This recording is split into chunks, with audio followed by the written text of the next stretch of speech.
Assalamualaikum warahmatullahi wabarakatuh. Perkenalkan, nama saya Muhammad Firdaus dari jurusan Hukum Tata Negara Periode 1A. Baiklah, di sini saya akan mempresentasikan makalah kami dari kelompok 9 yang beranggota saya dan Muhammad Taufik. Baiklah, di sini saya akan menjelaskan pengertian guru terhadap murid. Pengertian mursyid atau guru.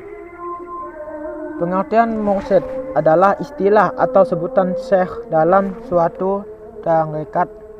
Istilah mursyid ini mempunyai arti guru, yakni guru yang mengajarkan suatu tarekat tertentu kepada murid-muridnya yang sedang menuntut ilmu dalam suatu tarekat tertentu. Guru atau mursyid dalam sistem tasawuf adalah asrafu al-nasi fi at-tariqah. Artinya orang yang paling tinggi martabatnya dalam suatu tarekat. Mursyid atau guru mengajarkan bagaimana cara mendekatkan diri kepada Allah, sekaligus memberikan contoh bagaimana ibadah yang benar secara syariat dan hakikat. Murid. Baiklah, di sini saya akan menjelaskan pengertian dari murid.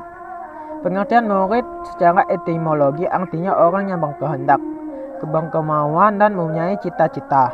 Murid dalam istilah tarekat adalah orang yang bermaksud menempuh jalan untuk dapat sampai ke tujuan, yakni keridhaan Allah. Secara institusional, murid adalah pengikut suatu aliran tarekat yang menghendaki pengetahuan dan pengamalan tarekat yang bersangkutan. Tahap-tahap yang dialami murid terhadap guru. 1. Mendengarkan. Jika guru menjelaskan materi yang tentang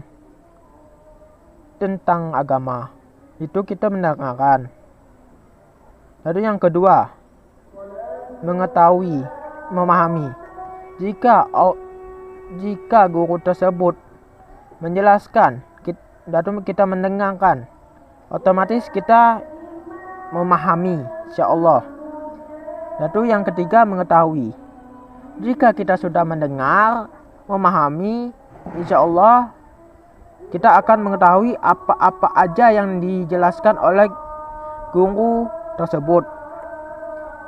Lalu kewajiban murid pada mursyid atau guru. 1. Menyerahkan diri lahir dan batin. Murid harus menurut dan mematuhi perintah gurunya. Murid tidak boleh mengunjungi gurunya. Seseorang murid tidak boleh melepaskan ikhtiarnya sendiri. 5. Seorang murid harus selalu ingat kepada gurunya. Seseorang murid tidak boleh memiliki keinginan untuk bergaul lebih dalam dengan gurunya, baik untuk tujuan dunia maupun akhirat. Seorang murid harus mempunyai keyakinan dalam hati. Seorang murid tidak boleh menyembunyikan rahasia hatinya. Murid harus memelihara keluarga dan kerabat gurunya. Kesenangan murid tidak boleh sama dengan gurunya. Seorang murid tidak boleh memberi saran kepada gurunya.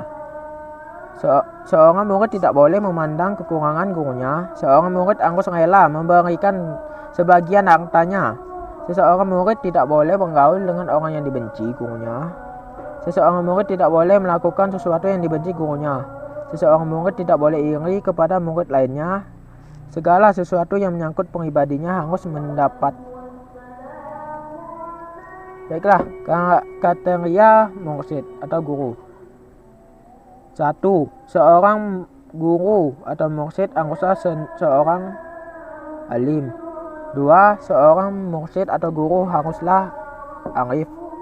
3. Seorang mursyid atau guru haruslah sabar dan mempunyai rasa belas kasihan yang tinggi kepada muridnya. 4. Seorang mursyid atau guru harus pandai menyimpan rahasia murid-muridnya. 5. Seorang mursyid atau guru tidak boleh menyalahgunakan kedudukan sebagai seseorang guru spiritual atau orang yang paling tinggi martabatnya dalam tarekat. 6. Seorang mursyid haruslah bijaksana. 7. Seorang murid atau guru harus disiplin, menjaga lisan dan nafsu keduniaan. Seorang mursyid atau guru harus mempunyai hati yang ikhlas. 10. Selalu menjaga jarak antara dirinya dengan muridnya. 11. Memelihara harga diri, wibawa, dan kehormatan. 12. Murid atau guru harus bisa memberi petunjuk tertentu pada situasi tertentu kepada muridnya. 13. Merahasiakan hal-hal yang istimewa. 14. Murid atau guru selalu mengawasi muridnya dalam kehidupan sehari-hari. 15. Merahasiakan segala gerak-gerik kehidupannya. 16. Seorang murid atau guru harus mencegah berlebihan dalam memakan dan meminum. 17. Seorang murid atau guru harus menyediakan tempat berhalwat bagi murid-muridnya. 18. Menutup pergaulan murid dengan murid yang lain. Sekian dari saya. Saya akhiri. Nanti akan dilanjuti oleh Muhammad Taufik atas pertanyaan-pertanyaan dari teman-teman sekalian. Saya pamit undur diri. Assalamualaikum warahmatullahi wabarakatuh. Perkenalkan, nama saya Taufik Hidayat. Baiklah, di sini akan menjawab pertanyaan dari saudara Juli Fatullah.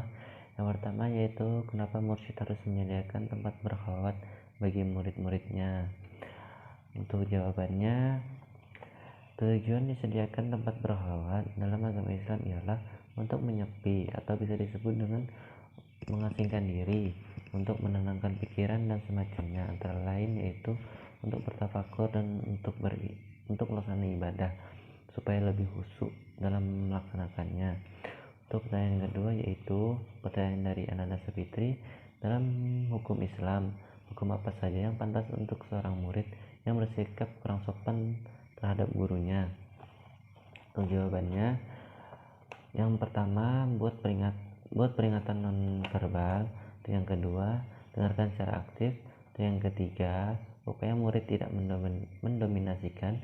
Yang keempat, buat peraturan partisipasi. Yang kelima, gunakan humor. Yang keenam, berbicara personal. Yang ketujuh, abaikan perilaku yang tidak begitu negatif. 8. Berbicara empat mata. Yang 9. Mengubah metode partisipatif. Yang 10. Jangan mudah tersinggung. Untuk selanjutnya, pertanyaan ketiga dari Bagus Arif Ayudi, bagaimana cara guru menghadapi murid yang nakal dan suka berkelahi tapi pintar dalam memahami ilmu yang diberikan gurunya? Untuk jawaban dari pertanyaan ketiga yaitu, poin yang pertama, hindari kekerasan dalam mengatasi murid tersebut. Untuk yang kedua, lakukan pendekatan secara langsung. Untuk yang ketiga, ketahui penyebab kenakalannya. Untuk yang keempat, ketahui tentang inti permasalahan tersebut. Dan yang kelima, beri dia tanggung jawab. Untuk yang keempat yaitu pertanyaan dari Gusti Rahayu, apa yang dimaksud dengan guru harus pandai-pandai menjaga rahasia muridnya dan berikan contohnya? Untuk jawaban pertanyaan dari Gusti Rahayu, jika guru tersebut membongkar rahasia pribadi atau aib muridnya, sama saja guru tersebut merusak nama baiknya sendiri dan reputasinya. Contohnya, apabila guru tersebut tahu tentang perilaku muridnya yang tidak baik dan guru tersebut malah memberitahukannya ke publik, maka sama saja dia menjatuhkan harga diri muridnya tersebut. Baiklah, di sini saya akan menjawab pertanyaan dari Sarul Anwar, yaitu sebutkan kriteria murid. Kriteria murid dalam pandangan Islam itu ada 5, yaitu yang pertama rendah hati, untuk yang kedua menghormati dan menghargai guru, untuk yang ketiga pandai memanfaatkan waktu, untuk yang keempat tidak salah bergaul, untuk yang kelima bijak dalam menggunakan teknologi. Sekian dari saya, dan kurang lebihnya saya mohon maaf. Saya akhiri, wabillahi taufiq wal hidayah. Wassalamualaikum warahmatullahi wabarakatuh.